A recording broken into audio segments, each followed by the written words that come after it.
Okay, so take a bite. I'll take the meaty one, okay?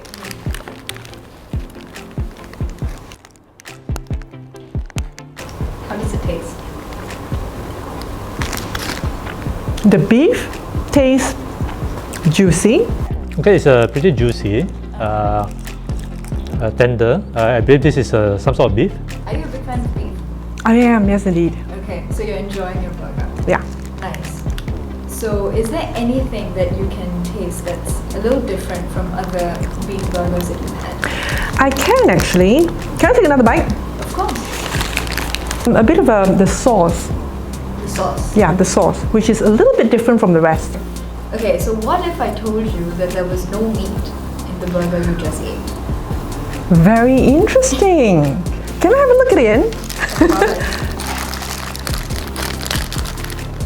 It is an impossible. Impossible burger, okay. Yeah. I wouldn't have thought that. I thought it's like a normal meat burger. Brilliant. Yeah, so it's Beyond Meat. So it's actually made of soy and protein. So it's essentially a cruelty-free burger. Very nice. Yeah. Very impressed. And So- very healthy. Yeah. So how do you feel about the taste now that you've had a beef burger without any beef?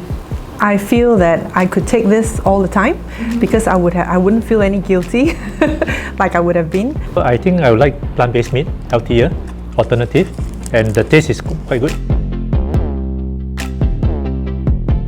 So did you know that producing 1 kilogram of beef can use up to 50,000 liters of water?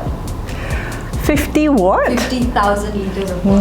No way. It is. So producing just one hamburger, so if that was a real burger with beef, it uses enough fossil fuels to drive a small car for 20 miles. That's totally new to me. Isn't that insane? That's crazy. It That's is. crazy statistic. It's like causing a lot of those CO2 emissions from the cows, no? And then because the cows, you have to have a lot of land for them to graze, so you take up land, resources, water, stuff like this. Right. Yeah. Would you ever consider swapping out all your meats for substitutes?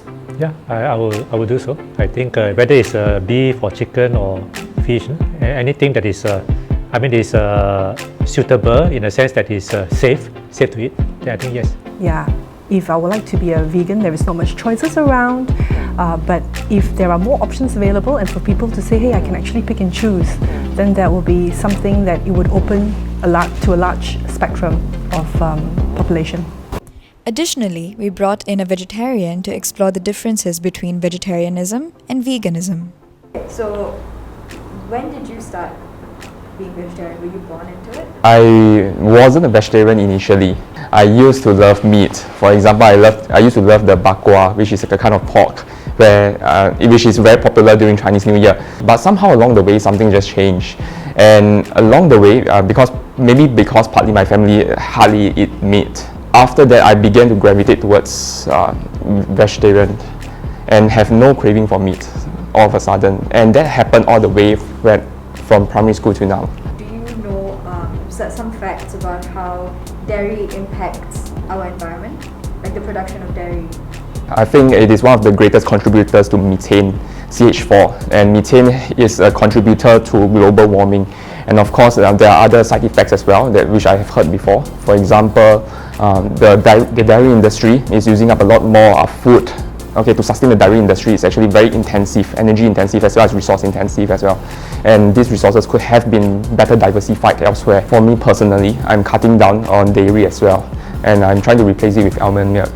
However, I do not impose a strict rule on myself to completely cut down milk and adopt veganism as soon as possible. So for me, I will transit slowly, or at the most, I will reduce the consumption of milk and cheese along the way. So to transit into a vegan diet requires a lot of planning, a lot of strategizing. You need to plan your meals and know where to source for vegan products or vegan meals, especially when you are out on the move. So I think that is the greatest challenge for me, to plan, to strategize in advance. And that takes a lot of time and patience as well. To find out what it is like to transition to a vegan diet and lifestyle, look out for episode 3.